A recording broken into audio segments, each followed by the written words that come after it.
Here we are, back again. Welcome aboard, boys. How are things? Training session, no, just a few people caught up. We abided by the required social distancing and just threw the football around a bit. Did a little bit of running, that's about it. Yeah, nice. Do you get on the jog too, Roddy? Or No, I helped out with some of the drill. Strictly coaching. I did some exercise earlier today, so I had to run an eye over people. So there's no wrestling? No, none. We broke no laws. Let me repeat. No laws were broken. A lot of those NRL clubs that are bad at wrestling would have loved that one. Yeah. Yeah. Isn't that a bit of the chat now? Everyone's freaking out about one referee. I don't know. How long in your life would you have played with one referee before? Now, because coaches haven't had enough time, they're worried about, look at the football IQ of a lot of the coaches. How long do you think it's going to take Trent Robinson, Hasler, Bellamy, Bennett, and their assistants to work out, Madge Maguire, to work out ways to try and utilise it best? Not long. I think the major concern about it was just the speed of the game and whether one ref, especially after the refs have been conditioned to having two, now one ref's got to come step in and try and control the whole game, whether he'll be able to do it or not.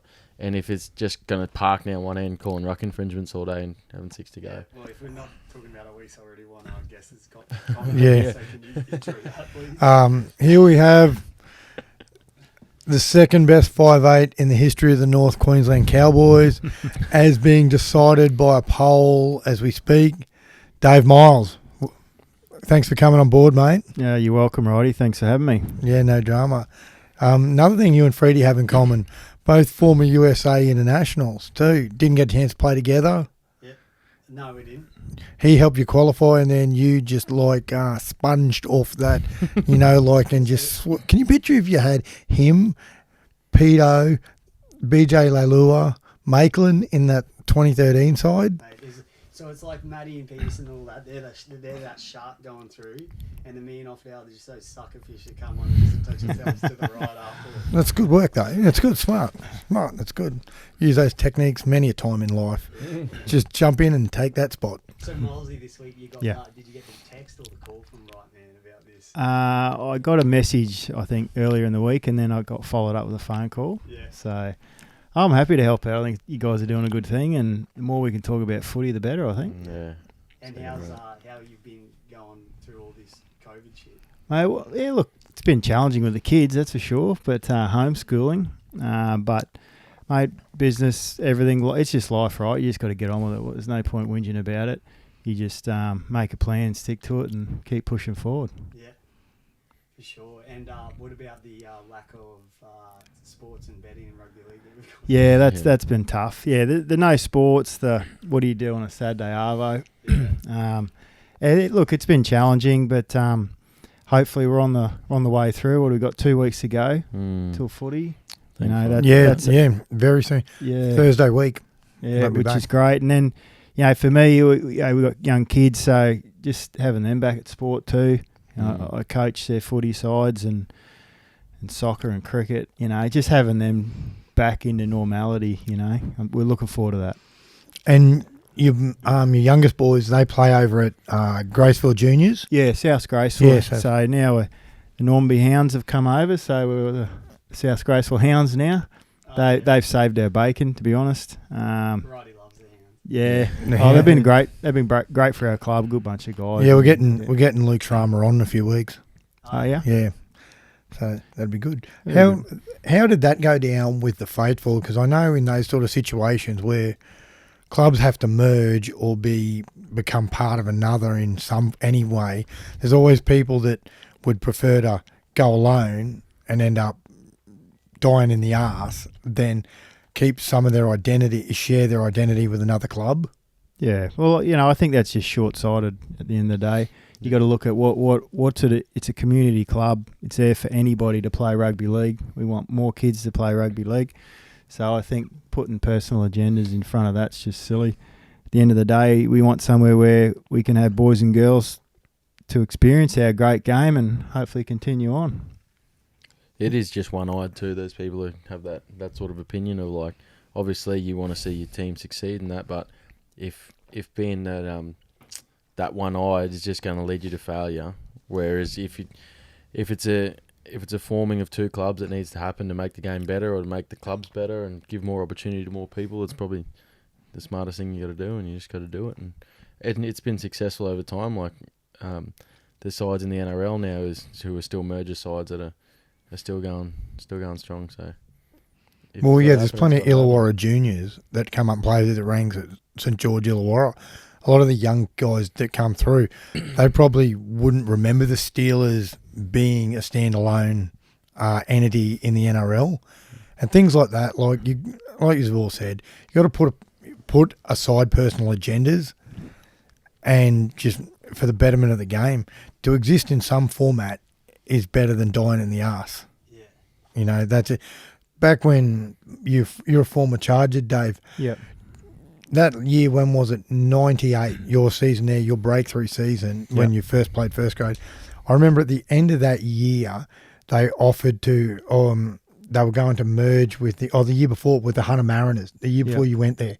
So they would have got Brett Camorley, Paul Marquette, young blokes like Brett Finch, Willie Mason, Scott Hill was playing then, but the Coasties decided to go alone. They were dead within a year. Where if they had merged, the players that ended up going, a lot of those guys that went to the Melbourne Storm a year later would have been on the coast, and maybe the coast would have had more success with these blokes coming through. And when you're winning, everybody jumps on board, especially a place like the Goldie. Yeah, 100%, mate.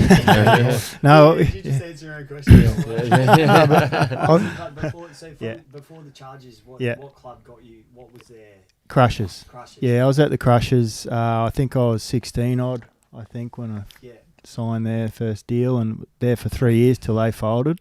Yeah. And then got a start at the Chargers, and that's when I debuted in '98. And before Crushers, your junior West Arana Hills. West Arana, and you're a Ferny Grove boy. Yeah. So Ferny Grove High, went to Grovely State School, Ferny Grove High, and played all my juniors at West Arana Hills. Your debut game was to play against the Bronx? Yeah, it was. Just thinking about it now, I was shitting myself. Like, they had all the guys that I just dreamed and watched playing Origin, you know, and just loved. And I remember my first tackle, I got tackled. Gordon Tallis picked me up, put me on my head, and Alfie elbowed me across the nose and did the classic welcome to first grade. Oh, yeah. Yeah, see you next Tuesday. Yeah. And I just went back out there and go, geez, I don't know if this is for me, you know.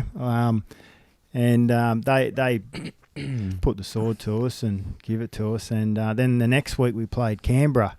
And I remember having to tackle Brad Clyde about 8 times, just thinking, oh, my God. Like, yeah. But nightmares, stuff you sweat about in your sleep. Oh, yeah. Yeah, definitely. But after a few games, actually, it was probably till the next time we played the Broncos, and one of the older blokes, I think he saw I was probably people watching instead of jersey watching. You know, I was giving the guys too much respect, just probably still in disbelief I was actually out there playing against them. And they said, well, you know, play the jersey, not the man. And I remember Conomedes at the time, the coach, he told me every time, Pearl, just run him off the ball. You know, Steve Renoff, again, another idol. And I did it. And then the fourth time I did it, he just hooked me. And we ended up punching on. I'm thinking, oh, my God, yeah, I love you, mate. We're having a blue. He ends up getting 10 minutes. And then from then I was like, all right, you know, fuck these blokes. It's on now. Did you chat to him after the game? Yeah. We laugh about it. It's the same. I had a couple of blues along the way. The other one that I remember, Sean Timmins, you know, he's a really good fella. And again, it was by instruction by the coach. It was Muzzer Graham Murray, late Graham Murray now, told me every time that young Head, Matthew Head, was it righty? Yeah, the halfback. Yeah, He was debuting. That was his debut year. Every time he gets the ball, bash him, get him. So I did it that first half. Anyway, they must have gone in half time and someone said, "Would you stop him doing that?" And so I did it one more time, and then Sean Timmins comes in and it was on, and we threw 78 punches and hit each other once, and then at the end of the game, he had a little nick and I had a little nick, and it was, did I do that? Yeah, did you? Yeah, you did. So we laugh about it now. He's a solid unit too, Timmins. Yeah, he's not. Yeah, I know. I was glad he missed the most of them. That's for sure. Milesy, out on the field, did you think, like, when a scuffle went down, did you think, yeah, I know I can throw him a bit, or did you? I think it got on top of me, to be honest. The emotion, man, because I was, I'm honest about it. I was an average first grader. Like, I knew that I had to, if we trained 10 times a week, I had to train 12 just to be in the side. I knew I did a few things well, and that's what I stuck to. But part of it was that I always gave my best and did whatever I could for the guy next to me. Yeah. And that sometimes got you in positions where you're in the middle of going, holy shit, I should not be here. Yeah. But, I wouldn't take it all back, It's a team sport, and I would say one in, all in. But, I mean, you're in it together. It wasn't about fighting or anything, but it's, you're off the line together. Yeah. You're talking together. You kick chasing together. You're helping each other. So when you're playing in the halves and stuff, did you feel like, because I kind of feel the same way, especially in the halves, that for me is a process I've got to put together at training. It's not a natural thing where I'm like, oh, I'm a halfback, I can naturally do this. When I look at like, you look at Thurston and all that, like where it's just so silky. Yeah. It's actual, the hours you put into it is what you get out of it. Oh, like, yeah. It didn't come natural to me at all. No. And is that how you felt? Like 100%, mate. I mean, I started off as a centre, all my juniors, and then I debuted in the centres, played mostly there the first sort of 5 years, I suppose, and then some fullback, which I really enjoyed. But then as you get a bit older and slower, sort of went in a bit more when they realised I could tackle all right, So I think the theory was there's another tall body in the line that wasn't a smaller bloke as such. So, but yes, it wasn't natural, not at all, So I picked a few things I could do well and just stuck to that. Yeah. Didn't try to go out of my comfort zone in that, out of my skill set. There was other blokes. I just think back to, when I started back really in the halves with the Cowboys, you had Matty Bowen, he's unbelievable. You already had that freaky player in the side that could do anything. Matty Singh, blokes like that could just turn a game. You didn't have to do that in the halves, as long as I made my tackles, did my kicks, and organised my side of the field. That's right, that was me. Yeah. We watched highlights of 2003. You beat Canberra down in Canberra, and Canberra were going pretty well. And so it was like what we did. Sorry to cut you off, Friday. What we did is, because there's no footy on, we told people this is the game we're watching on KO, and it was you guys versus Canberra. So we watched that game and chatted about it that week. Okay. Yep. And I noticed the way Henry, not Neil Henry, would have been Muzzer. Graham Murray had he sort of mixed up the role you played. You didn't have the ball play that much because you had Bowen at the back. Yep. And that was when that sweeping fullback play, and Bowen has the skills of a 5'8" anyway. It just seemed like you're more of a runner, like in there. And like you said, you're a big body. You had a good win that night, and that sort of is how you played the next year when you went to the finals. Yeah. You had it was a good combination. You had a few, like you had Trav Norton there too, bit of a ball playing lock. Mm. How was it? How did you like that sort of transition to that role? Like, you know what I mean? I know in the centres you can get stuck out there just tackling sometimes. Some games all you can do is hit ups and tackle people. Yeah, no, I enjoyed it. I enjoyed more of a leadership role, because from there I was put in that position and then into the leadership group of our club. So I enjoyed that. There's a bit more responsibility, a little bit more input to the game. It probably helped me because I started to think about the game more, which I never really did. Yeah. I just went and played footy. But then going to a new position, I had to think more. I watched a heap more video, that's for sure, and watched a lot of other players. I watched like the Fittlers and the Lockies at the time. Yeah. Couple of has-beens, yeah. Yeah, and just tried to pick on the things that they do well. But again, I realised, well, I can't do that and I can't do that, but I can do this and this well. And one of the things that, one of my proudest moments of my career was when they started getting real heavy on the stats, the tackles, effective tackles, ineffective tackles, missed, dominant, across the board. I was number one for the 5/8. That included all of those guys. So that was something I was really proud of because that was what I was doing for the team. I was making the dominant tackles. Mind you, I had fucking Luke O'Donnell inside me. That helped. That would have helped. So there's a lot of times I just flopped on top and copped a tick for a dominant tackle. But, that's probably something that I'm pretty proud of because that was what I contributed every week to the team. And in an area like that too, you can something to be proud of too because it's an effort area. It's not something that does come with individual brilliant sort of thing. It's just putting your body in front and making your tackles, putting in 100% for the team. So that's one of those areas everyone can be better at. You just got to work for yourself and work for your mates. Yeah, that's it. Milesy, when we watched, especially me and Dano, Righty was watching it when it was black and white, but when we watched... Please, dickhead.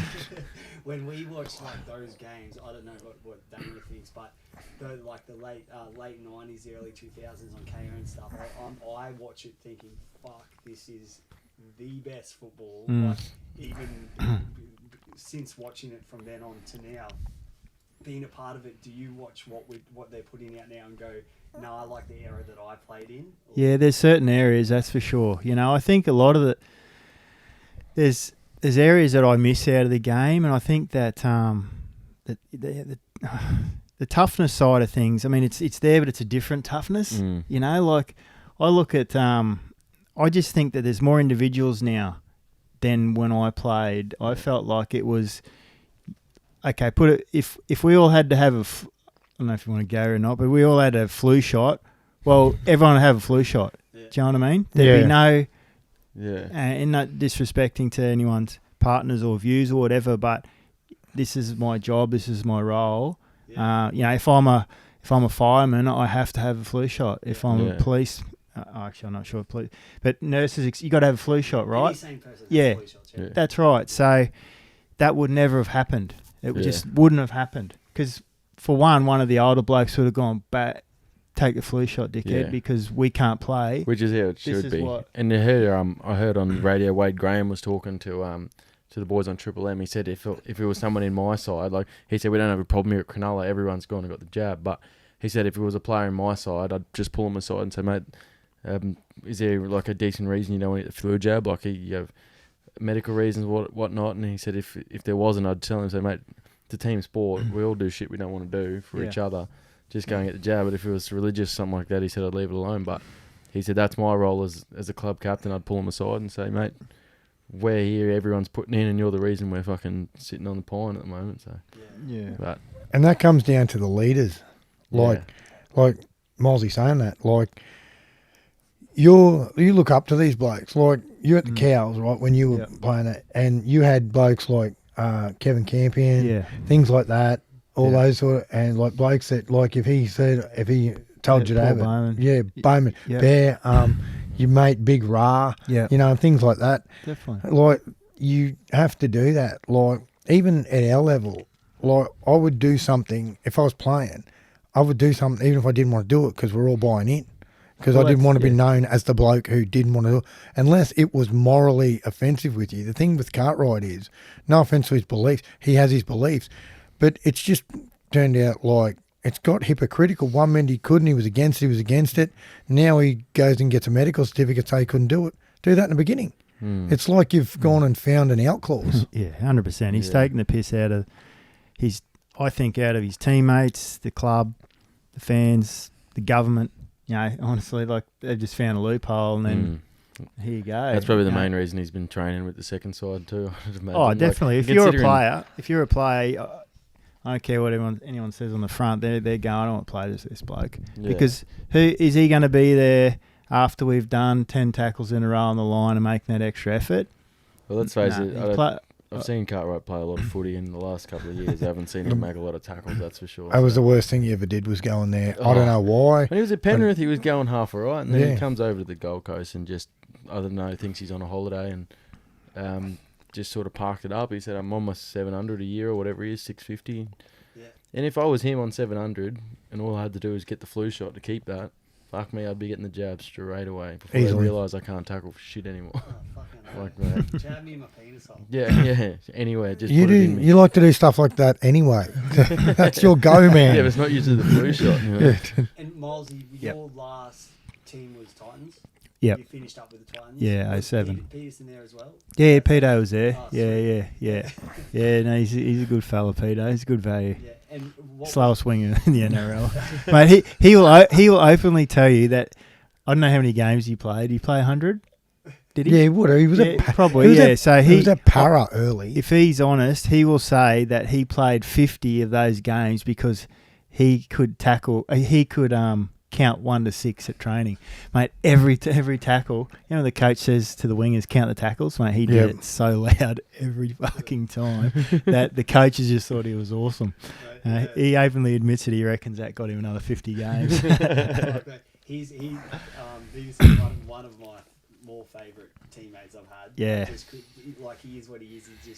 He'll tell you how it is. Yeah. But recently we went for beers with Cantoni and stuff. Yeah.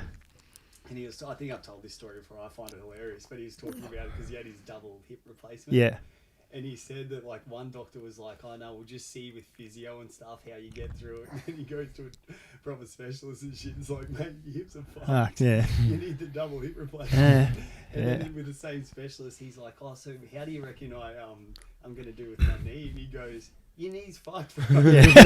You got a knee replacement." He thought he just needed an ACL. Yeah. No, you need a full knee Full knee replacement. replacement. Yeah. Oh, bro. Yeah. But even over in the UK, in that 2013, after the games, he's doing so much rehab just to get himself back onto the field because he's Yeah. walking like a fucking robot. Yeah. Like a tin man. Yeah, no, he's the most busted up winger you'll ever find. Normally they skate through their careers all right. And did you notice going to the Titans? Do you notice that the difference of a startup club compared to what you were coming from? Like, Yeah, definitely. It's been a broken culture like the Gold Coast. You know, that's what they had 3 or 4 bites at it now. So yeah, you don't have and the culture is so important. I think in any team sport, especially ours. You know, and I think even just look at Queensland for example, the Origins. I mean. I was lucky enough to be involved with the QAS with the 15s and 16s a few years ago when Kalen Ponga and the boys were coming through. And, mate, we had them down watching Origin videos at that age. Thought this is what it's about. This is why we're different. This is our club, our state, and this is what it means to play for Queensland.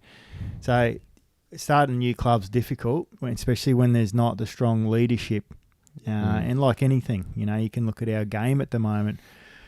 The last few years, leadership hasn't exactly been there. I haven't thought anyway. Until now, from what I can see, he seems to be doing a good job. I don't know him, but from what I see, I'm glad he's there. Put it that way, as opposed to so that Beattie or someone who was in there last. I don't think our game gets up next week. We had this conversation the other day, me and Milesy, and I said, if we were in the same position and one of those past leaders of were there, would they have been able to get it to the position it's in now? I don't think so. No. Yeah. I think Volandis has done a terrific Oh, job. mate. He's put his neck on the line for a fair chunk of this pandemic, and he's also just moved heaven and earth just to try and make sure we got rugby league in 2020. And so far, it looks like we're about to have it, which is highly commendable, especially considering we're actually leading the charge in something. Usually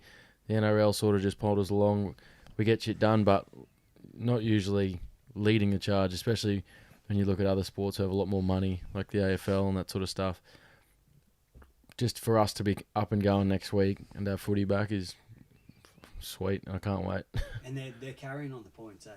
Yeah, they are. Points are carried on. The only argument with it now with these rule changes, that would have been enough argument for me to maybe have gone back to 0. But in saying that, blokes have made their debut in these first couple of weeks. Yeah, blokes have got injured, suspensions, banged up, got match payments. You still had to at the end of the day, you still had to go out and win, and play 80 minutes of football and win those points to start with. And So. with the real changes, let's just pretend someone that's listening doesn't know what they are. He's Miles. This bloke is fucking terrible. I'm glad we don't do video at Mitchie. It would be painful sitting there with Freedy and you go, "Who's that guy? He's in our team, Christian. Who's that guy? He's our fullback, Christian." Miles, I'm a massive Broncos fan, Yeah. but I'm like, I'll watch the Broncos that week.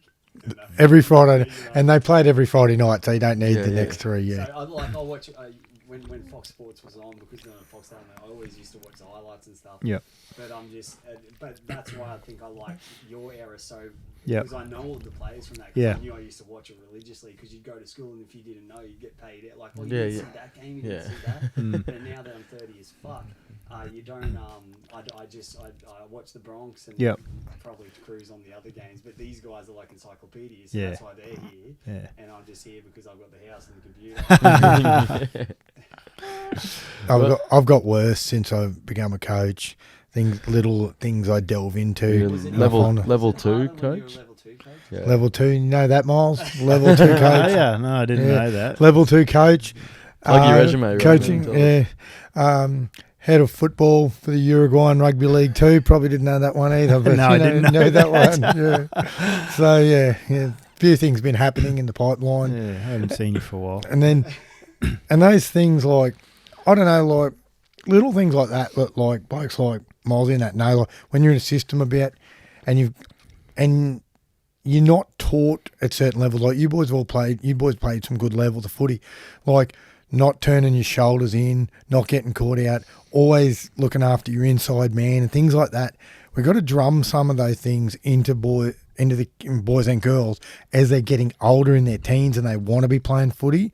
I don't think that you should be overloading people with information young, but if blokes and girls want to be a bit more serious about their footy and learn these sort of things, we've got to give them the tools to make themselves better. We've got to, educate them. And the worst thing is a bad coach. Everyone means well, but if you've got a bloke who, blaming the players for this and the players for that, you got to take responsibility for yourself and you have to numb stuff down.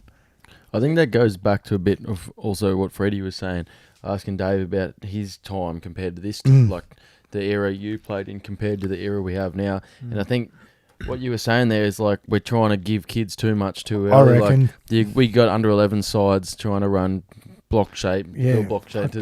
Like obviously you want them to have some form of offensive footy, but trying to overload them with all this stuff, and we can dumb it back down to making sure your defence is right. You're not obviously turning your shoulders out. You're getting your feet right. Your head in. Always push up off the ball, both sides. Give options. All that sort of simple stuff. All the effort areas that every kid can learn and can make the game so much better. And then obviously you got to bring in your offense in.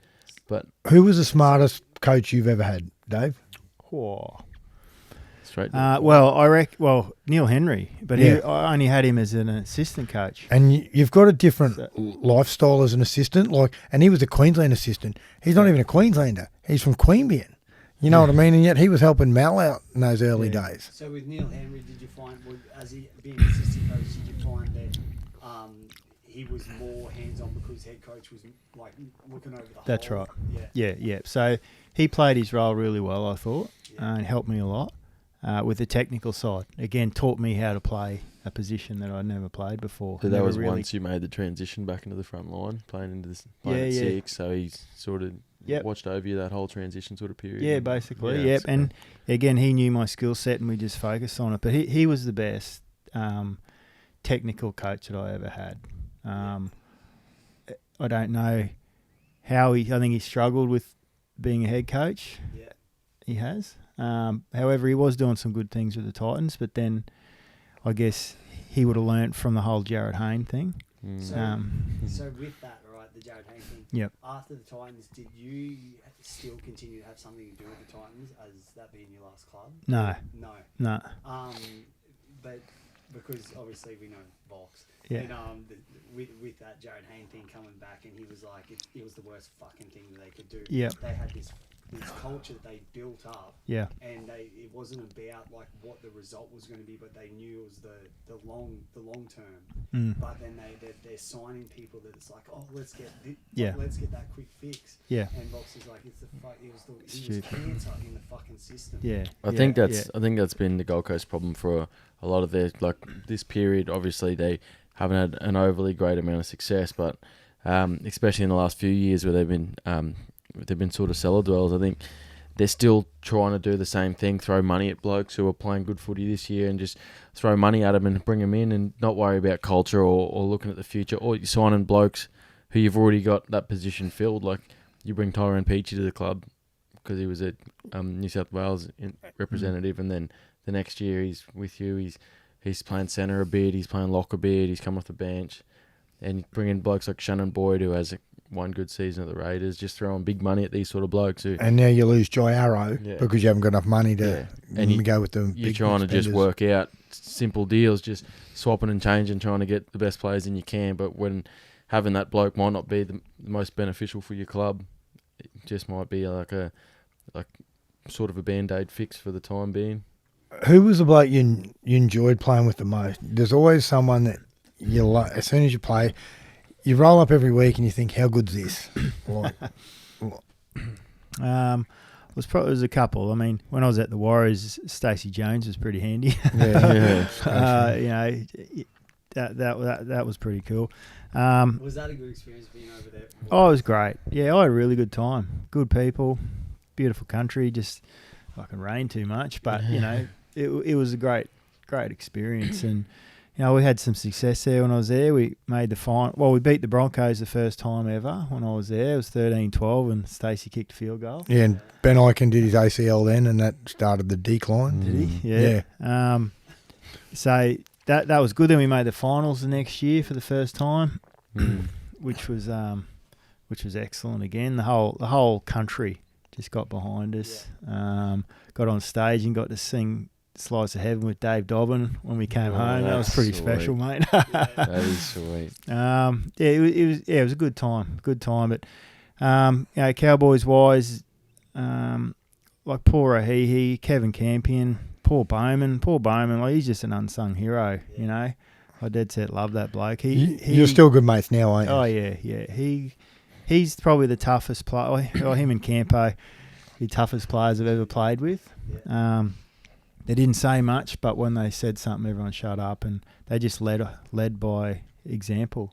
They didn't need to talk and rant and rave. They just did their jobs. And so having those guys in the side, and look, and to be honest, again, Matty Bowen and Matty Singh, and Ty Williams, we had a solid back line, and they'd kick a ball down, and sometimes they would bring the ball back 40 metres, or a whole length.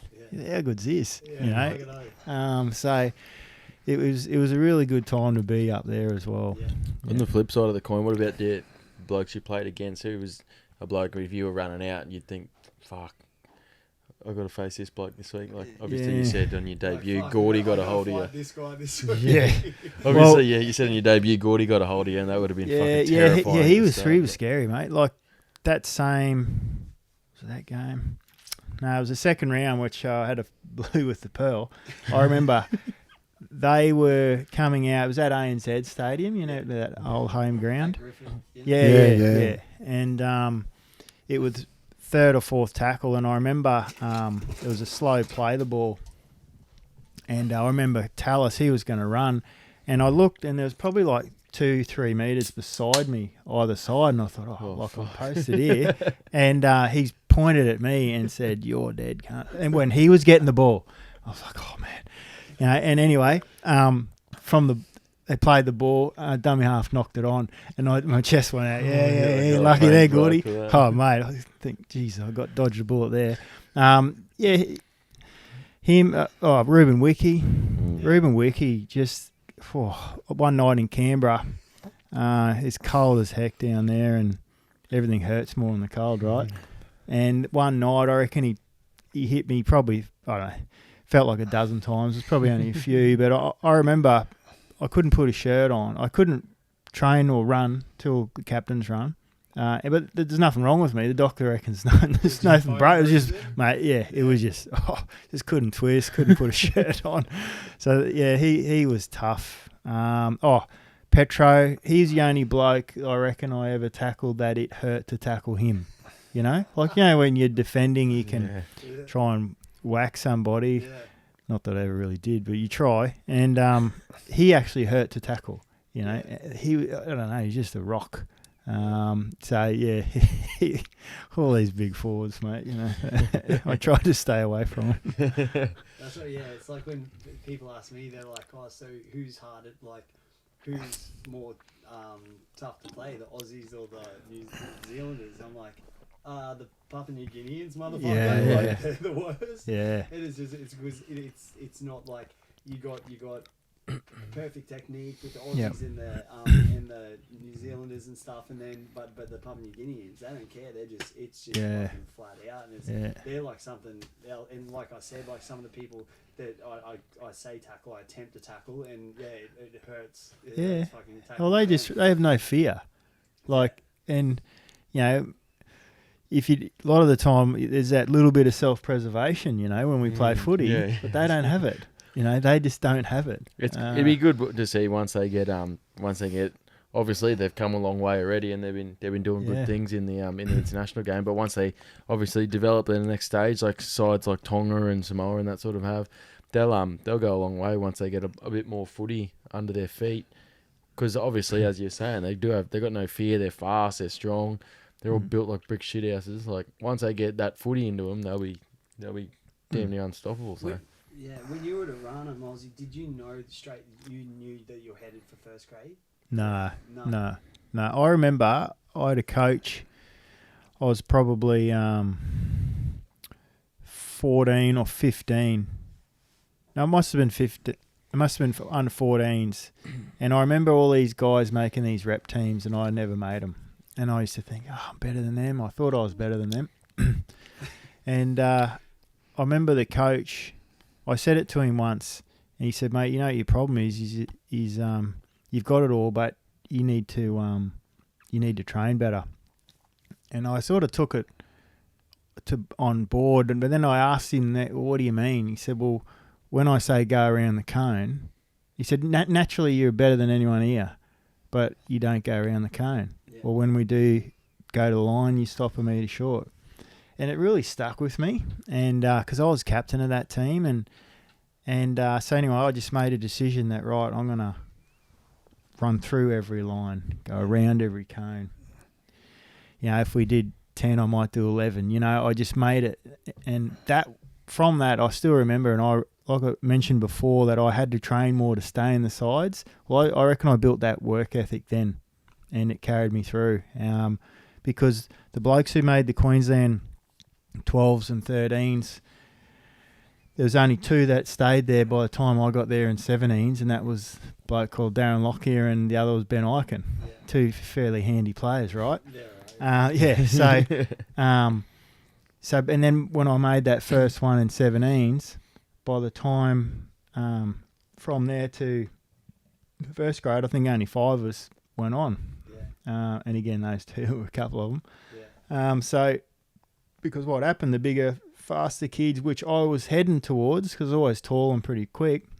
Did you get your height early? Yeah. Okay, so sweet. I was doing things easier. Yeah. So you won't put the effort in.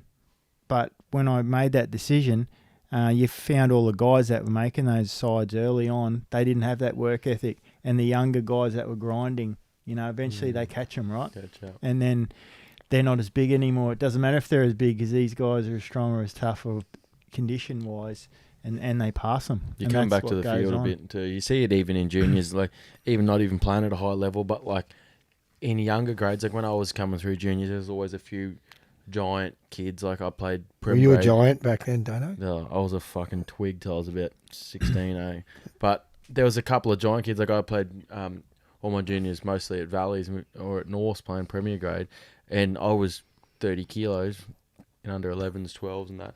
And there's kids there that are 110 kilo just running over everyone. But then by the time I played Nev Blair at Arana, you're versing the same kids, but they're all of a sudden not so big anymore. And like they're still playing decent footy, but all the little kids that have been getting run over all these years, they're a bit more conditioned and a bit more used to getting bashed weekly. They come out and and that's put a one of good those thing big fellas about on our them. game. Like you people say you got to be big and strong and tough, whatever. Mate, look at the best players in our game for the last however long. I mean, Cameron Smith, Jonathan Thurston, mate, these blokes would be 80 to 90 kilos. You know, they're not big guys, but they've got attitude and they've got heart and they've just got that competitive nature in them, that fight about them. So it's one thing about our game I think that they could probably promote better, you know, is use our little men. 100%. That's what, like the guy was saying, that Guy Hamilton who we had on last week. Yep. He's a small little player for South Slogan now. Yep. And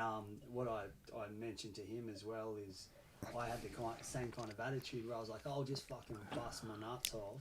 So because 10 minutes of the game, that 30 kilos that you got doesn't matter shit because we're both in the same level because I'm still going hard and you're blowing and got that sort of like what the attitude he kind of came across with too because he was supposedly lighter than me. I thought he looked a fair bit stauncher, but that's what he said. He goes, I always wanted to be the fittest, so I knew that like in that 10 minutes to go for half time, I was still cranking.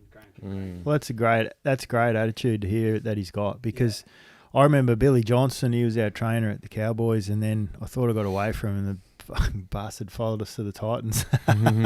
But he had a saying, and it was fatigue makes cowards of us all. Yeah. And man, he was 100% right. Like you make your poor decisions when you were under fatigue, you know, and he lived by that.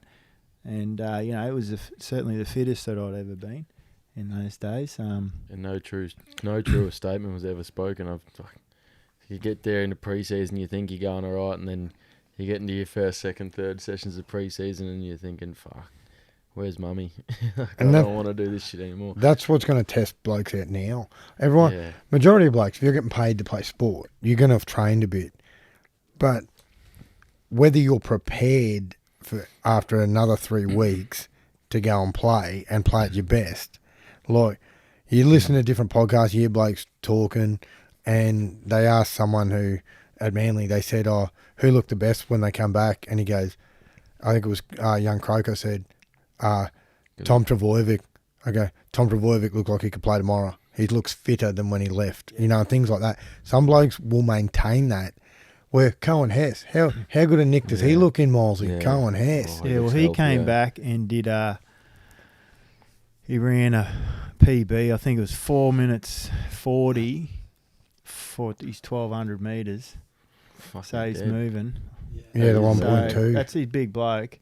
But I think the one thing that's probably not spoken about that is a bit of a concern with these guys coming back next week is contact work because normally by now they will have 10 weeks of contact. Conditioning. Yeah, that's right. So I hope we don't see, an influx of, pecs and biceps, those impact injuries like that because they haven't been conditioned for the last couple of months. That has been one of the major concerns with the whole NRL restart is like that sort of stuff, injuries, like simple injuries too, from like lack of fitness, stuff like that. Blokes doing hamstrings or like just simple stuff like that can be avoided with a good pre-season and good preparation.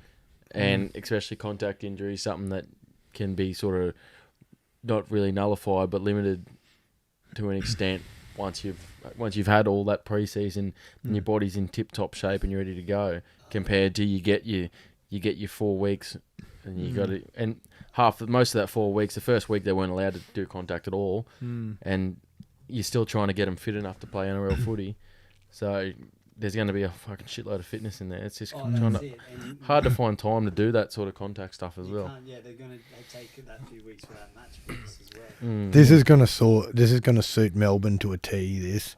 Their preparation. Everyone's like they were talking about Damien Cook. Like with these new rules. Nah. You slow the ruck down. The last 2 prelims Souths have played in. Cook's been he's been like Wesley Snipes, passenger 57, gone missing because like the Roosters slowed him down. You slow it down, he just jumps out. He doesn't know how to work over the ruck and that yet, because you got to think he was a bit of a late bloomer. So he's not Smith. He's not a Danny Badiris yet, like with skills around the ruck. Yeah. He's lightning fast, and he sets things up. And you slow him up. They don't have him like they were talking about this on the radio today. Yeah, You don't have Burgess, and he's an enormous loss. Their pack's not a beast mode pack as it is, like where you've got like Melbourne with Bromwich and the likes up front. Nelson. Yeah, big Nelson, like, and you've got like at Manly, you've got Fanua Blake and Tapau, things like that. You can roll on, even like at the Broncos now with Lodge and that. If he's right to go, like there's some big bodies rolling through. It's a flip of the coin who wins what, and if they're rolling on and you're giving away and they're calling these 6 to go penalties, you could be defending for 14 tackles before they score. 6 to goes in the ruck. Yeah, similar Yeah, to like how they do in touch and so Oztag and that. So that's the rule changes come in. So instead of for minor ruck infringements, it's not going to a penalty anymore. It's just going to go to a 6 to go. So they'll blow the penalty and call it up, but it's just they're going to. It'll have to be an it's gonna be a extreme repeat case, set. like say Dane was laying in the ruck Yeah. and you couldn't do something. To a If big not, penalty. like, But they play still, advantage. referee still holds the rights to for repeat ruck infringements to Send send in. in players. So that's still going to be like a similar sort of situation as we had last year, but just obviously without penalties for the ruck infringements, where obviously a side's benefited 40 metres from it, but also and it takes away the chance of a penalty goal for a lot of those ruck infringements down their end, True. which could also bring the game back to a bit more of a hiatus. Yeah. And we're watching a penalty shootout for the first 40 minutes of most games for the last year and a half Well, or so. Miles, before we get on to something else, was there a certain preseason that stands out for you? Like, Yeah, well, geez, there's a few, mate. Like, again, I'll just go probably to Townsville's, the heat. Yeah. You know, I do remember. See, Billy had a rule too. Unless it was over, there was no air conditioning in the gym, and all the windows were shut unless it was over 35 degrees. And it didn't often get over 35 in Townsville, but it's just that humidity.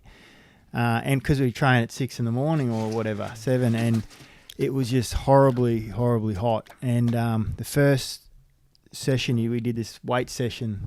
It was the first session of every pre-season. And out of the 25 blokes, you'd get 7 to 8 would spew during the weight session. And you're in groups.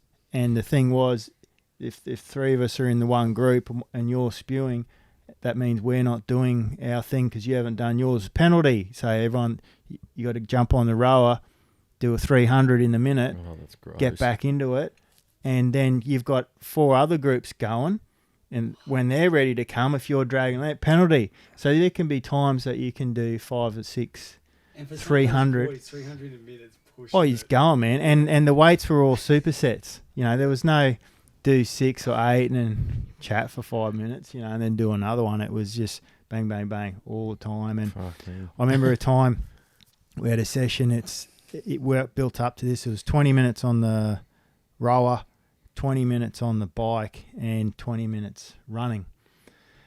And the rower, I can't remember what we had to do, but it was a solid pace. The run was 13 k's an hour for 20 minutes, and the bike was level whatever over 100. You know, so it was a tough session. And I remember Campo and I were running. It was the last 20 minutes of it, and he stopped talking because we used to talk to each other to get each other through it, just about anything, about just to try and get your mind somewhere else.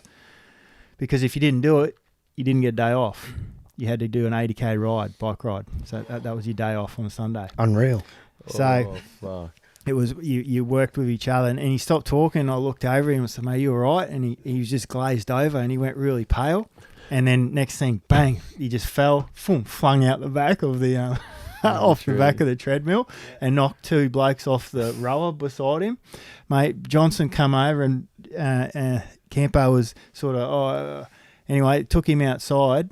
Anyway, he made everyone else kept going, but the 3 of them had to go and do extras. So the 2 blokes who he knocked off the off the rower. I had to do the 80Ks the next day as well. Oh. So yeah, that was a rough pre-season. But in saying that was the first year we made the finals. So You know, get out what you put in, eh? Yeah. So Cowboys is your side basically. That's your is, side mate, because yeah. you've heart and soul's there. Yep. How do you see them this year? To me, they've just my personal thoughts. Morgan hasn't done nothing for a couple of years. Like they need him coming good. What else? They've got a few young blokes. Hess coming back to the origin form that he looks like he's preparing to. There gives you a strike weapon because when they won it that year, even though you got Thurston, but Hess bagged like He was 8 scoring tries. 8 or 10 tries. He was coming off the bench scoring tries like that. Like Yep. they need Granville back in a bit of form, and he's looked sharper the first two. But they've got a problem in the halves there. Like I don't know if Drinkwater's a 5'8". He's like electric on his feet. He's more of a fullback to me, but you've got Val there. Yeah, you've got Val. I'd be playing Jack Clifford. I think Jack Clifford's a gun, but then again, you have to find a spot for Drinkwater considering it. They'll be in the halves. Well, because Morgan's just got a shoulder done. surgery. With Val too, do you agree with persistent with him? Because I've seen improvements in his ball playing and that the last few weeks. He's a power runner too, and he will make meters for you. Val's your X factor. He busts it up. It'd be if you paid that much money to put him on the wing. Yeah. You got rocks in your head, and Paul Green might as well sign his resignation papers because you'd be getting crucified at every opportunity. What do you think? Yeah, Okay. I was about to say back to the question. What do you reckon about what do you the think Cows with this their year, attack? Marcy? With their attack, what's wrong with their attack? Like it's like at Mitchie. One of our problems is we get into good ball and Freddie throws the fucking ball at cunt's knees, and then blames them for not running the right line. So how do you see this? But what do you think about the NRL side? Because we're open ones to review it. You're a dual World Cup international. You're getting paper bag money for playing there.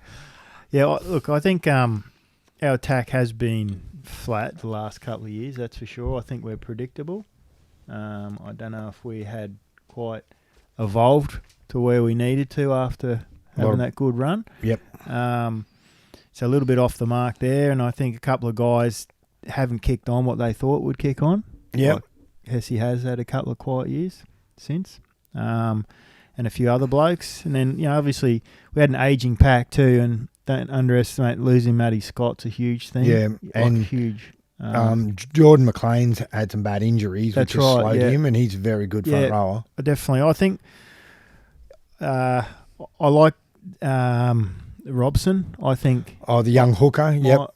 I would think that you'll find, 3, 4, 5 games. He's probably going to be the 9. And you think Granville will be the off the bench rotation? Yeah, I think. But that'd be what you'd probably be thinking because you got to transition Jake. He's done a great job.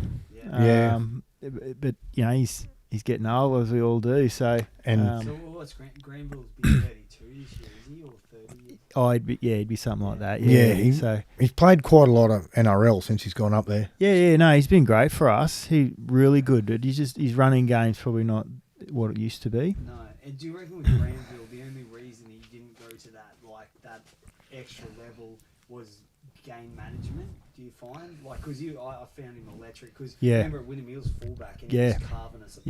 Yeah. And then he gets into hooker. Yeah. And it's the same thing. It was like fucking what's his name that we're just talking about, the sand sprinter. Oh, Damien Cook. Yeah. He gets you don't know what the fuck he's doing. They used him in a similar role to what they used to do with Matt Gidley. You reckon Granville he just lacked that tiny bit of structurally guiding the team around? Yeah, maybe. I think he also probably they changed the way. I think he lost a bit of confidence along the way for some reason. I don't know why.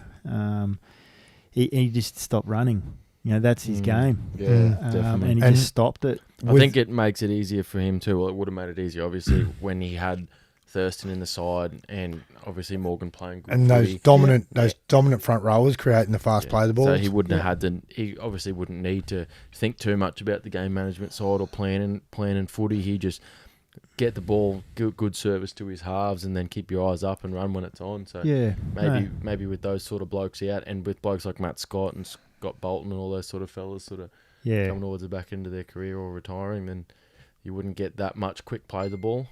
They've got that young centre, that Isan Masters, who's a good player. Yeah. And he probably needs to get a bit more ball, like give him some one-on-ones and that, just to try and, because he's got some strike ability. It's just, they looked a lot better against the Bulldogs in the second game. It's a lottery now what we're going to see in 3 weeks. I've got no idea. I'd hate to be in a tipping comp for round 3 because it's absolutely ludicrous. Who knows? And especially if you like to punt. How's your Supercoach team? I don't do that sort of stuff, mate. That's a waste of time. You're looking at the king over here. Anyway, I've got enough football in my life without worrying about Dungeons and Dragons football. But answering your question, right, I think that we have more strike power now.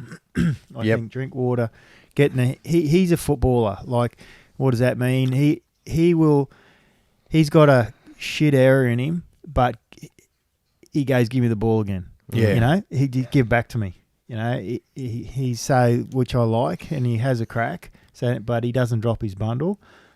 He'll keep going, and he's fast. He defends that. You know, see how he goes defence wise. But with the footy in hand, and then Val's a quality player, definitely. And Masters, he can break a line. Yeah, we haven't had that centre punch for a while now. I don't think, and he felt solid on the wing and good in the air. So, I hope he's got a chance, Clifford, this next few weeks while to prove he should be there. More goes out. So, I think he's got a good opportunity there. And if not, someone's going to snatch him up. Surely, I think he's too good to be playing reserve grade. And if you were a struggling side, like if you're a side looking for a half, obviously the Bulldogs have got a couple of young halves, but they've also got Kieran Foran there, who's very injury prone. A side like that would just, I reckon they'd have to rub whatever 2 cents they got together and try and get a bloke like Clifford to the club. He's a bloke you can work around. Like, obviously, isn't tried and tested yet, but he's a bloke that everyone can see, obviously, the talent and the potential. Give him his side and just give him the keys. Obviously, it's not going to hurt. The Bulldogs are second from the bottom. Like, could only do. Don't give him away yet. We'll keep him. Yeah. Well, that's what I'm thinking. If the cows don't use him, he's got to be used somewhere. It's a thing with a side like you say about a side like the Bulldogs. They've apparently got a bit of spare cash, but they've committed money from probably past managements to blokes, and you're stuck. See, if you let some bloke go and you're still paying half his salary, it's still that's half of that's coming off your cap. You know what I mean? Like those sort of things. Like where with the Dogs, they're that tough culture. Like we talk about cultures, and you go there and they want to play their tough footy, and they got Dean Pay there. You want to be winning. You know what I mean? And like against the Cows and their first 2 games, they looked in all sorts. Like they had, like with young Lewis and that Wakeman, the young Fijian half, they just didn't look up to it and steering a side around the park, which it's not an easy thing, and it takes time to learn this. But you're throwing these young halves in who have played under 20 games between them, and they've got Napa and that up front. You've got some go forward, and you've got some good back rowers and stuff like in Jackson and Adam Elliott and stuff. It's just getting the ball to the right blokes at the right time. So smart halves do that. Like, don't you find also these days with say Val going to fullback, right? Yep. As soon as a player does something like that, for me, I just consider them a rugby league player. I don't positionalise them. Yep. And because everyone's so quick to go, oh yeah, but he's not doing that good at fullback. Yeah, but remember him on the fucking wing, he was awesome. And then obviously the fullback that they have lined up isn't doing, like, they don't have anything in line. They got to transfer him to that.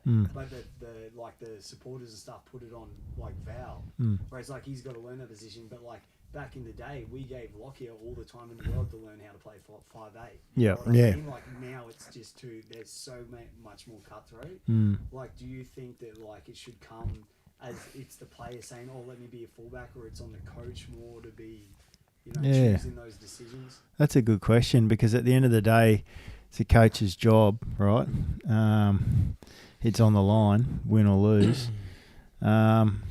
Look, it's probably got to be a balance, I suppose. I mean, it's got to be what's best for the team. because once you let individuals, no one's bigger than the team. If you start letting individuals tell you what they want, you start losing focus, I think, and start losing that about the team. What's Wayne Bennett saying? If you what- listen to the fans too much, you'll end up sitting next to them soon. Oh, there you go. Yeah. I just think too. Fair call. I think too, like as you were saying, you can't be bigger than the team, and you got to be willing to buy in and do what's best for the team. So I think blokes signing contracts with stipulations saying I'm coming here to play fullback, or I'm going here to play this, and then you get there. It's like take Latrell for instance. If Wayne Bennett does get an offer for a couple of years somewhere else and does decide to leave, and Demetrio takes over next year, he's left in a position where he's now the head coach. And he thinks Latrell's the better centre, but then he's got head office saying we signed this bloke on $1 million, on a 800 or whatever to play fullback. He wants to play fullback. Fullbacks get a lot more money than centres, like a couple of $100,000 a year more if you've got a good manager.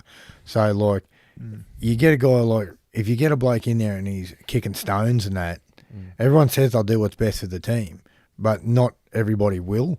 They'll wear the jersey, but will they have the impact? Yeah, well, it's an attitude, right? A personal attitude, because you look at a young bloke who comes into a side and coach, so you're going to play first grade this week, and mate, he could tell him he's playing front row. I'm in, right? So they're 100% I'm in.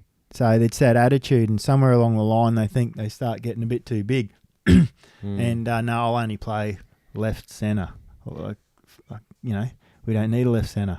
Yeah. You want to play first grade, we need a right centre. Yeah. Or we need a winger, and I think you'd be good at it, Yeah. So I don't think that. I think, it's got to be whatever's best for the team, and it's got to come from strong leadership, and that's coach. But it starts from the top. You look at all our best clubs who have been our best clubs across 5-10 years.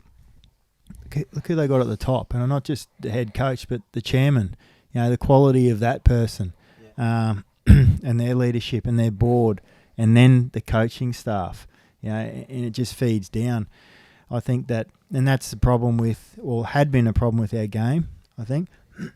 And also the clubs that struggle. Let's look at the clubs that struggle, like the Titans. Man, I just think that leadership there, their owners,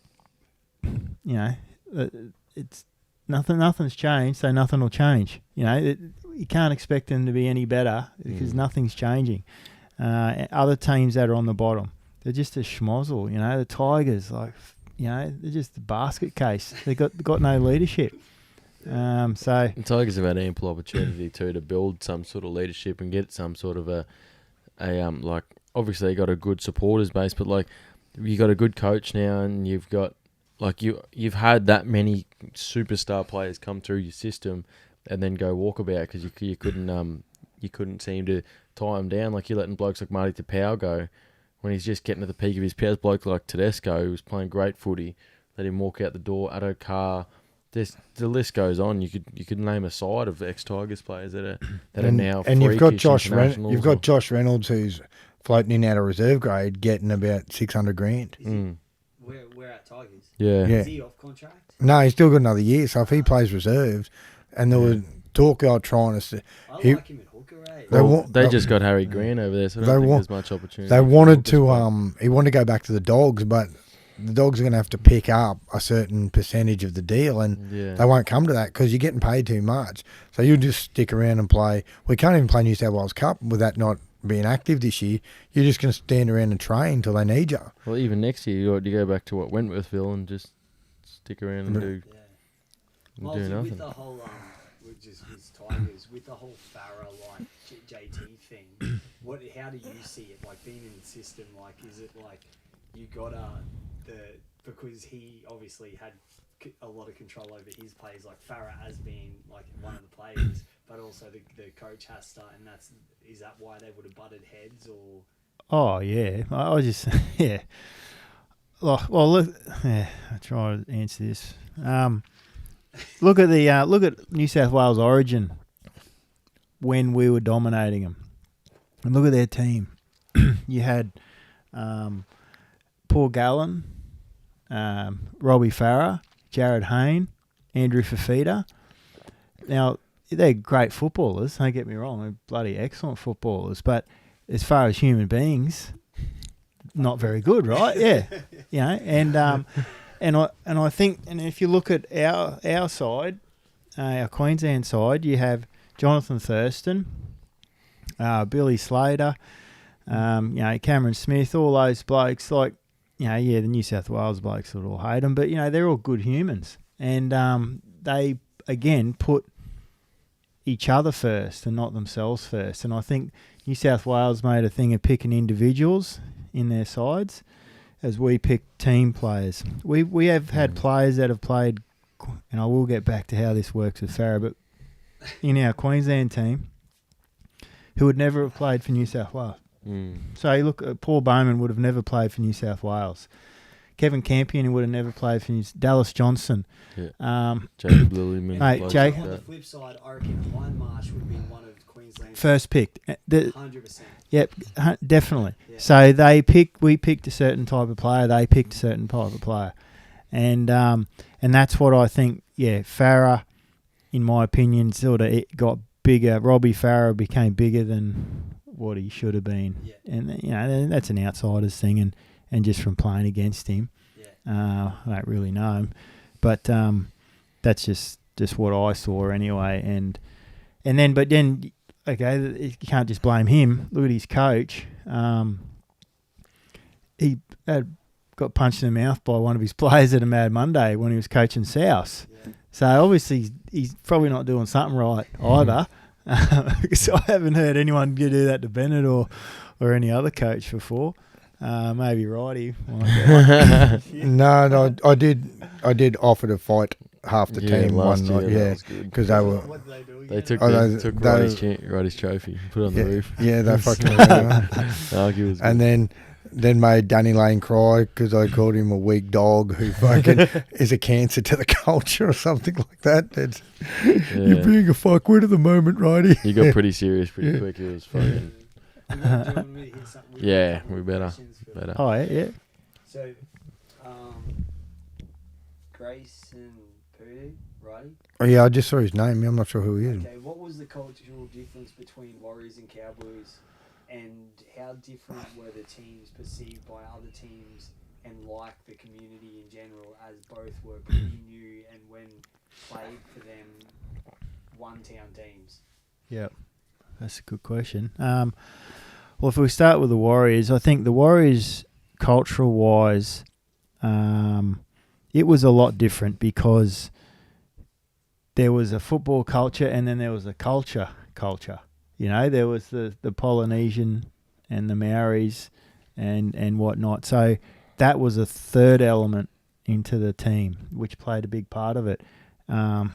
They grow up different to what we had grown up as in when I say we, here in Australia. So there was a lot of the way that the coaches spoke to the players had to be different to how they spoke to us. By giving certain blokes a spray at half time, some of them would go the other way. They'd go in their shells. As opposed to a lot of the Aussie guys would take it on the chin because that was what we're used to. Not saying all the Kiwis are like that, but there was it was a lot more of a balancing act. Some guys drank beer, other blokes didn't, at all. And okay, so you're trying to balance but a lot of and look, I am old school, but I think there's a lot of credibility in just having a lock in and everyone getting on the piss together, 100%. And keep the phones outside, whatever, but just getting in there and just getting amongst it with your teammates, and just having a good time. But you couldn't do that in that culture either, because some guys saw that as that's the wrong thing to do, because some of them are very religious. Yeah, we're pretty good at that at West Mitchie. Fuck me dead. We're winning premierships. That's all it took.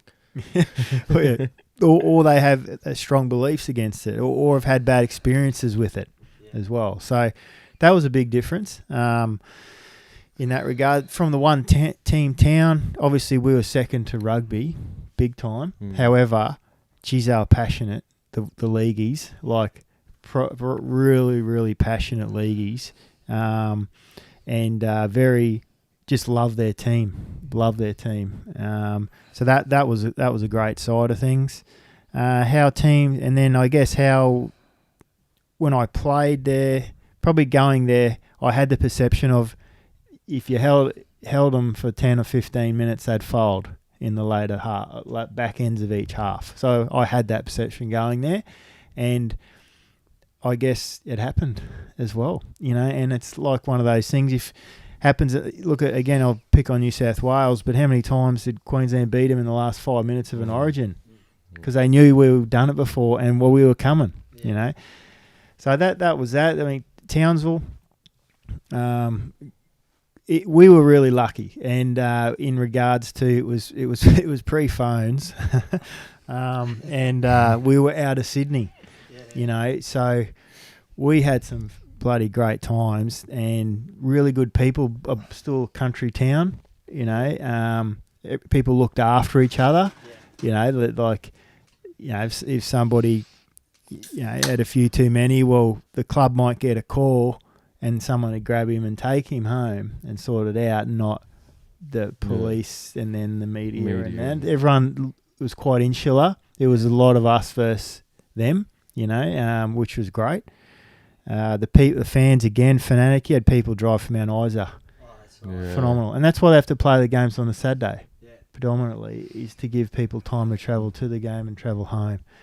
So that's a huge thing. It means so much to them.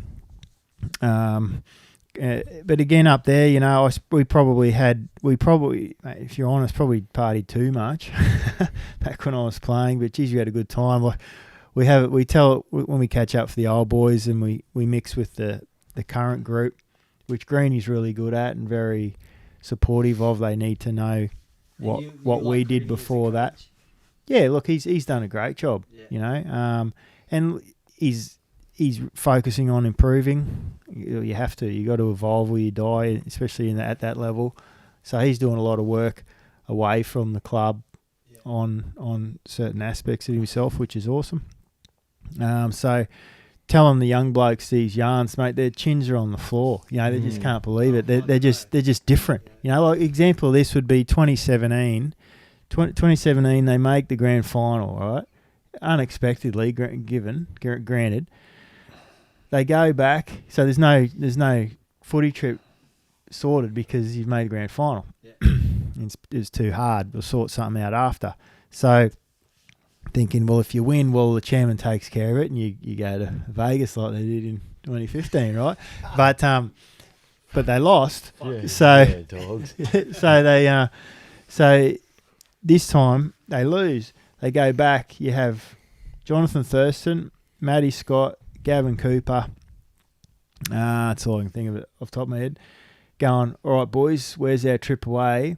All young, oh no, I've got to do this, or no. So, like, when you were playing, trip away was that Mad Monday was most exciting. You have to do it. That's right. Oh, we've organised this, or I'm going away, I'm going home. Like, so totally different. Like, we drop our drawers, going, what the fuck is fair income? You guys have been together for 11 months. You made the grand final, and you're not going to go away for a week together and just let loose. So it's just changed. It's just changed culture. Yeah, you wouldn't hear about that stuff happening back in the day. No, when I was at Cowboys, win, lose or draw, Muzzer said, when we played away, we stayed at Coogee there. You came downstairs, unless you're busted. Doc said you couldn't, and you had a beer. That would have taken a lot. Oh, yeah. Arm to missing or something. Yeah, you came down, you had a beer. If you didn't want a beer, you didn't have to have a beer, but we were all together. After you won or you lost, and you stayed for an hour, and then you went or you kicked on or did whatever. Yeah. So that's a long answer, sorry buddy for that one, but that's probably the cultural differences between those two sides. Who out of the current crop of Cowboys, who's the most impressive out of them young blokes you've met when you've had these old boys days and that over the last few years? Oh, well, who really surprised me when I first met him was Talmalolo. Like, actually, I didn't know how old JT was. What's he, 25-ish? Yeah. So it'd be a few years ago now, And I remember he came up to me and shook my hand after a game that they'd won. I'd never met him, and he thanked me for what I'd done For the club. How good's that? And I just went, it gives me goosebumps now thinking about it, And I thought, what a great thing for a young bloke to say. And then that was when it sort of, I noticed more that Greenies instilled that culture. Our photos are still on the wall. The first time we beat your boys in 2004, that photo's still there. That try that I scored is still there. And so that was the turning point for our club to sort of go forward. So it's ingrained in them. That really surprised me, Righty, nicely. And the other guys, and there's a couple of other boys said the similar things, but he was the first one to say it, and it really meant a lot. And that's very an old school culture thing, like respecting the men that have come before you and given so much to the place, and they've bled to lay the platform for success in the future years, which is that's awesome. Like, and it doesn't surprise me that with Paul Green, because he's had plenty of success everywhere he went. Like at Wynnum, then he was the assistant coach to Trent Robinson at the Roosters. You were actually coached by Trent Robinson at Toulouse in France, eh? Yeah. He was only a rookie then. What were your thoughts of him then? Could you see the qualities that he displays now, like as a man? Yeah, well, he was probably the smartest person I've met. He's phenomenally bright. He's an intellectual. He's constantly reading and improving himself, and he was a real student of the game too, Righty. Yeah. I think he picked my brain as much as he could have got out of it, and took some things and then disregarded others, and just made it his own and his own way. And he knew when to give a spray, and then he knew when to give a cuddle. And I think that's the biggest part for these coaches is man management. Yeah, that's the hardest part. It is. You'll always find a Neil Henry or a stats man or whatever to do that role, but in the day you got to get the best out of the players, and he was really good at that. We respected him, and that was as I think that was his first year too. I think. Yeah, and then he got the Catalans job not long after that. Yeah. Did you do Toulouse for a year? Yeah, it was good, man. Yeah. Well, I was going to retire when I left the Cowboys. Well, I thought I'll go overseas, and then mate, footy got in the way of a good holiday over there. It was unreal. Robbo was great. Like, you'd play Saturday and he'd go see you Tuesday. Yeah. So sweet. And you could just, everything's so close, right? Yeah, and then I was going to dead set finish, and then the Titans, Surly called me up and said, "Do you want to go one more year and be a token old bloke?" I said, how was you got to play a lot at the Tweed and you won it. How you must have grown pretty tight with some of those boys towards the end, because you've come on a roll and you weren't like rated one of the top sides, and you just kept rolling on. Yeah, we had just a good team, and just a good bunch of blokes. They worked hard and then they come and trained hard, and it was a really good environment. It was great being underdogs, mate. I think Will Matthews was 18 second row and playing the house down. You had some absolute the front rower bull Roy Friend, who'd been there for years. He's awesome, friendy. Brad Davis just ran the show. Yeah. No, we had a good side, and it was good to go out on a win the Queensland Cup, because I won one with the Young Guns. Oh, what a side! That was great. And then, just recap, who you had then? You had you and Gav Cooper. Yeah. You had Matt Scott. You had Jamin Lowe. Yeah. You had Lee McWilliams, who'd played plenty of NRL. Yeah. Danny Strickland. Strickland in the second row, who'd played his fair share of NRL. Yeah. Who else did you? Musprat. Mussy. He got man of the match at 5'8". Yeah. He's had like a kick-ass side. Mate, I remember going into that, we were beating first grade in opposed sessions. I fucking swear to God, as reserve grade, we were beating them in opposed sessions, and they were dropping their bundle, and we were woohoo, and it was good. Miles, are you an NFL fan at all? A little bit more now, because we got a punters club from the Cowboys, Okay. and there's 9 of us. Is one is We just got a. is one of them the LA Mongrels coach? Who's Yes, coming? no. He's he wants to do a bit of a link and come on the show soon. He Yes, contacted me, heard me talk on another podcast, and gave me raving reviews from the producer actor himself. I got just a couple of questions from Nate Gladden. I don't know if you. Oh yeah. I remember Nate. Yeah. Yeah, ledge. And the first one was, I think we've kind of touched on it, but I'm hearing Cohen Hess. He's coming back built like an absolute savage. Thoughts on how the North Queensland Cowboys will do in the shortened season? Yeah. Yeah, look, him and others, there's been probably half a dozen PBs, which is great. So blokes having whatever they've had off, 4 or 5 weeks, they've come back better. So, as far as how we're going to go, we're positioned as well as we could be, and I think I believe that we're a final side for sure. I think we can push it maybe a 6, 5, 6. I don't know if we're quite a top 4 side. We'd need fair bit of luck with injuries and Just get a roll on. But finding the right balance. We're definitely an 8 side. Like the last 2 years have been really disappointing. We've underperformed, under-delivered. But so I think we've got some strike power now where we didn't have. So I think we'll have a better year. Yeah, a few really good signings too. Picking up blokes like Masters, obviously Val's the main man, like the big marquee signing, but just blokes like Isan Masters and Reece Robson just to stiffen up the bench a bit and add a bit more football. Yeah. When if times are looking a bit down, you just throw Robson on there. He's got a lot of footy in him, and he's also a great defender. So someone like that can only strengthen the bench.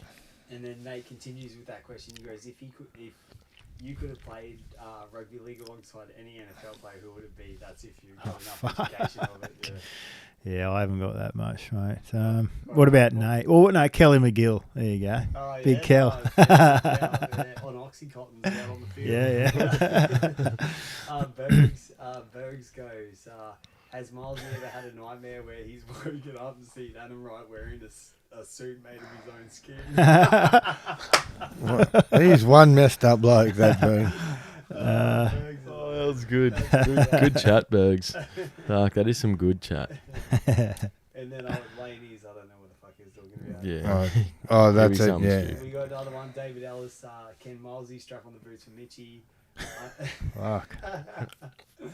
I missed out in 08 playing alongside him and love an opportunity to get to play alongside him, someone with plenty of experience for the game. No. 08, we played a few games over at Bulimba. Oh, playing Bulimba Force, Bulldogs. Yeah, and he was there, but he didn't get to play. He didn't get to play much. Poor guy was training all the time. He's a lovely fella. Yeah. He did some training today. He's put on some beef. He's with a few guys. Yeah. When we were doing a bit of exercise today, he was the only guy that spewed. And it wasn't early days, DJ, bro. It wasn't a spewing sort of a session either, but he made showed commitment coming and putting it in. And Staten. Jason Stanton. Stanty. Jace, I call him. But would like to know what you think, mate, of the way the game is heading to now to the way it was heading when you were playing. How it's changed. Something else we've sort of similarly touched on, but Carney might have been in there somewhere. Adam Carn. Oh, is he? Yeah, he's asked a question or two. Carney. Yeah. Is he? Said he played with you at junior footy at the Hills. One of the best defenders I've played with, and we had the best backline in the comp by far. There's no question there, it's just comment. He did say, mate, he could play. Adam Carn, he lives around the corner here. Yeah. He seriously could play. He played Broncos 19s. He played a bit of cup a few years later at West, but Adam Carn could play. He just asked about, and this other thing he commented on, he said who was the best player coming through, like when you were young, Phil Lee. You remember him, Phil Lee? Yeah. He played hooker, a bit of utility. Yeah, for the Broncos. He was a beast. Mate, he was unreal. Yeah. Oh, he played for Sunnybank too, I'm pretty sure. Like Smithy and Thursday. So he in the 98. wasn't Yeah, hooker. he was, He was hooker, yeah. mate. He's good footballer. He just kept breaking. Kept Yeah, on he's his a knees. he's a carpenter. There was a He's there was a building, yeah, story he's about building. him when he was 15 miles that he come off the bench for Sunnybank Opens in a grand final Yeah, and scored a game winning try. yeah. No, he's a great footballer. He was probably one of the best. And Kari. Oh yeah, Remember he had Cameron he had Carr. Cameron Carr. He was. Yeah, Normie Carr's son. Yeah. Yeah, he had that car accident, and You also Yeah, played well, against Elton Flatley. yep. What was that? Well, that was when Flatley was still at high school, like at Nudgee, and when their rugby season used to finish, they'd go and play against you boys for Sunnybank, something like that. A few of them. Yeah, he was a quality player, mate. There's a few back then, but there's a lot that were good, but just never. Well, sort of who's the one bloke? Like my mate asks questions like this all the time. Who is there a bloke you played with or against who you think should have played NRL or played more NRL than what he actually did? Is there a bloke you think he could have made it if he had maybe made wrong choices or wasn't committed enough or just didn't have the luck because there were better blokes in front of him? Look, there none sort of come to mind right now, but I'm sure there are. But that's just a classic, isn't it? I mean, there's guys that I remember being. It would have been I was at the Crushers and they had. We lost the game to East. It was under 19s, and we were all getting paid at that stage, and most were playing for Queensland. We lost the semi-final. We got taken in, and the head recruiter at the time got us in a room, and they're all 25 of us, and said, "There's 3 of you blokes here that will go on and play first grade. The rest of you might as well fuck off." And Did he name names? he did name names. And let me guess, two of them who did were you and Tukey. No, he didn't name me. He didn't name Tukes. Yeah, He named, and they did. Yeah, he named Kerry. Durkoff. No, Kerry Carmichael. Did he play any? Yeah, he played a few games. Oh, for the Crushers. Nathan Antonick, he played a few games. I can't remember the third. They were, one now. at the Crushers, and then they were back playing Cup after the Crushers folded, where blokes like himself and Tukes and that went on to other NRL clubs at the But time. then there was a few of us that went on to play over 100 games. So, judging people when they're 17, 18, 19, it's just Yeah, But you it's got dangerous. well over 100, don't you? yeah. Like, what, 120 something? Well, 119. I think. Something like Sure. that. well, that was the thing. Like, I always find it funny that they don't claim you more as a local junior. Like your high school down the road, fair enough, you were no Ducks, but they have a sporting hall. You're playing up. I went to the parties with you. Like they have a sporting hall of fame from Ferny Grove High, yet you can't make it. You've played 119 cup games. Besides, like We were talking about this with we had Julia Robinson. Robinson on. Oh, yeah. Their winger for Yeah, Melbourne. yeah, yeah. She doesn't have her shit up there yet too. Where's she? Ferny Grove, she's from Is she? Ferny Grove. Yeah, she's Oh, a fairly wow. girl, yeah. yeah, she was a nice chick. Yeah. And then I think when we talked about it, and then I told the this story. I said one of my mates played 119 played NRL games. He can't get a start. Don't worry about it. Oh, there you go. Well, that's been good. Who is there one lasting memory? One lasting memory like from footy. What the grand final's always good. There's a sort of the buzz of winning it. One question before that, Milesy, going back to the Warriors. Did they all shower naked? No. No. Yeah. We got dudes like That's that. fucked, isn't it? I'd be off that. Only half, man. Yeah. Religion thing or small penis? I don't know. Nah, the worst thing. Because I've got the smallest. Naked as. You speak about culture. That's the one Yeah. thing I look for in team culture. If you don't have your cock out in the shower, Yeah, we can't really be new team. blokes come to Mitchie and the old It's a race to get your kid off. and the That's old exactly what it penis inspector over here is fucking lingering. It puts him off a bit in the shower. Hey, that guy Freedy, he was like standing there in the shower. No, he was fully clothed, just watching me. I go, he does that a bit, man. Don't worry Yeah. about it. Anyway, back to the first question. What was it? What's your your favourite memory? I know the prelim and that run you went in 204. Other great memories you had, like what about the time that you beat Manly at Brookie and Ra and John Hopewadi went eyeball to eyeball and we're going to punch tar out of each other, and you were the bloke that was standing next cab off the rank to try and break this up. That would have been so much fun. You would have think, you just would have gone down faking an injury or something. Yeah, I would have stayed out of that one. Two big bulls going. But no, it's not one thing. It's like probably 6 weeks. And it was when we had to, I was at the Cowboys and we had to beat West Tigers at Campbelltown to make the 8 for the first time. And in the club's history. In the club's history, yeah. It was a Sunday Arvo game. Yeah, it was. Yeah, it was a Channel 9 game. And I remember I scored a try and I stepped, and I don't have much of a step. I think he fell over, Scotty Sattler. Well, I was on the left at this stage, but in that game, I broke my hand probably in the first 10 minutes, and then I got stitches in about the 30th minute. And then, I was like, this is torture. And then, so I got those fixed up, came out, scored a try in the first 5 minutes of the second when I stepped Scotty Sattler, who I'd played with at the Crushers as well as the Gold Coast, the Chargers. And we won. And that was the start of a pretty amazing 6 weeks because we'd made it. And then we went back to Townsville. You couldn't get to your car. There was thousands of people in the airport. Have you been to Townsville? It's a small airport. And it was just jam-packed. And it was like, wow, so good.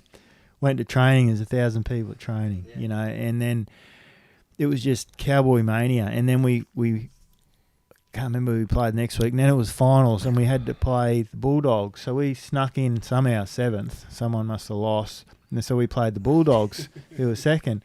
And, mate, we weren't supposed to win. Down there's like 8 people there, but they'd all flown down from Townsville. Matty Singh scores 3 in the air, and we beat them. And it's like, wow. And then back down, shoot home for a couple of days, and you're back in Sydney again.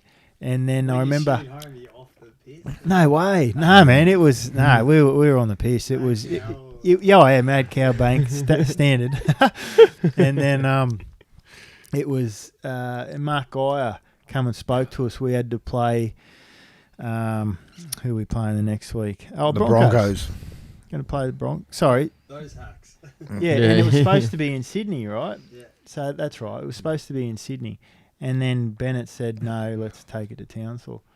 And I remember we'd never beaten the Broncos, and Geyer spoke to us before the game, and I don't know, I wouldn't call him a wordsmith, but far from it. Mark Geyer. And because he was a mate of Muzz's, Graham Murray, and he spoke to us because he spoke to us before the Doggies game as well. But just the passion of the bloke, and it just like, right. And then we, history there, we come out and beat the Bronx, and then went down to Sydney and ended up, it was the Roosters, and then that last 30 seconds we had that scrum and they fucking Simpkins, cheating prick,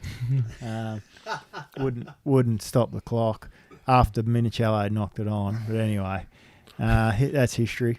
Hadn't let it bother me too much. And it's funny, like you said that, because when people they think rugby league, right? It's from Sydney up to this way. Yeah. And they say, but Brisbane's the capital rugby league. And how long were we up in Townsville for? Was it 2 weeks or 3 weeks? You were there about 3 weeks, weren't you? And you just adapted to us. Townsville's the fucking hard. Oh yeah. There's no other sport though. That's what they live and breathe it. Yeah. And it's that's the heart of rugby league. And Brisbane is we love it too. Yeah. But Townsville, Cairns is a bit too more touristy. Yeah. But I think that's the hub. Yeah. No, it's a great place. Good, just good joint. Yeah. Offered our hate it because he's pasty white skin. Yeah. Yeah, it's not he hates anywhere with something. Right? Obviously, Cantoni loves it more up north because that's where he's from. Yeah. Yes. Italian. Who are the blokes who would be your best mates footy wise over your career, mate? Blokes that you still either stay in touch with or you're tightest with, like Because when I explain to other people outside of footy, you got some real good footy mates, but they're not blokes you might stay in touch with. Like, you might not see them as much, but when you do, it's just like you saw them 2 days ago. And now with social media and shit and the way things are with phones, you can message people fucking all the time and stay in touch like that. Yeah, mate. I've been at a pub before, and a player I've played against who I've never met before come over and said g'day, and I was with a couple of mates, and they've gone, "Oh, do you know him?" I said, "No." I said, "Well, you blokes was like you were best mates." I said, "Yeah." And so the best way I can describe it is that you've got mates, but it's different to footy, because think about guys that you might have gone to school with. If I see a guy I went to school with who's across the road, I may or may not sing out, right? Yeah. But if I was a bloke across the road I played footy with, oi, straight over there, because you've been in situations that normal people, with your normal mates, you're not, so you find a true character. I think sport brings that out in people. And so Righty, from the Warriors, I'm just really close with Logan Swan still. Yeah, you were living together. Yeah, we lived for a together while. there. And then Cowboys, there's 9 of us in the punters club, so it's hard to pick which one of them. But we went to LA last year together for a week. Oh, did you just catch up with Is Mano? that why you're talking about the restaurants? Yeah, Yeah. that's a G up. Yeah. Yeah, I was trying not. Yeah, 'Cause I didn't know whether that was a real Instagram, because it looked like he had no activity in ages. Yeah. no, that's one of the boys. That's And- Mano, the guy who's wants to come on the podcast. Okay. Yeah, the LA Mongrels coach. He I'll So he basically a punters club, and it was his bet, and everyone's a crap punter, but Yeah. anyway, he had his bet, and because he's over there, none of us were watching it. The race. Anyway, at about 3 a.m, I just happened to wake up, and went to Dunny, and I saw my phone was just beeping and beeping. I thought, what's going on? Had a look, and it was Mano going, "Any of you fuckers awake? Seen this?" I'm like, "What do you mean?" He goes, "Look," and he jagged a quaddie. It paid 22 grand. Fuck. Yeah, and then I was like, "Whoa!" Serious? So and I couldn't sleep, and then gradually blokes started waking up for their 4 o'clock pisses. Right, the older we get, and so there's more. Oh, whoa! Yeah, so by 6:30, we're all on there just out pumping. It was like, right, we're coming to you. So we our trip, normally we get enough to go to Melbourne, a Derby day, but this time we went to LA. For That's a week. unbelievable. That's He told that story. He was talking to Rugby League in America podcast with Nate Gladden, and he was telling that story how a bunch of his mates in the punters club came over. Oh, it was unreal, mate. He didn't triple loss. He didn't mention that about the 22 grand quaddie though. That's Yeah, fucking that's what unreal. got us there. Well, that's good. So it was even better then when I heard from him. Yeah. Well, All good? Yeah, that's all we got for Sweet. questions and stuff. With Miles, you've stayed. I thought we only had you for an hour, so mate, we appreciate the time you've given us. That's all right. Usually, what we do now is Dane's actually looked like he's lost all life in his body because he hasn't said anything for about 5 minutes. But right, he'll break it down, ask you like a couple more finishing questions, Yep. and then we go on. Man. Done. Yeah. Sweet. All right. Thanks everyone for tuning in. Thanks for watching us on YouTube when this comes out. Footy just round the corner. Everyone, keep the faith. Things are going good. Keep behaving in society. Keep looking after each other. Keep looking after your loved ones and your friends, and stay in touch if you're not seeing people, because the world's a bad place and at times, and people can get in some bad headspaces during this. There is light at the end of the tunnel. The shops are opening and the pubs are opening, which is even better. And we'll be back. Except for the Ferny Grove Tav, you probably got about as many people in there tonight as you will do in 8 weeks.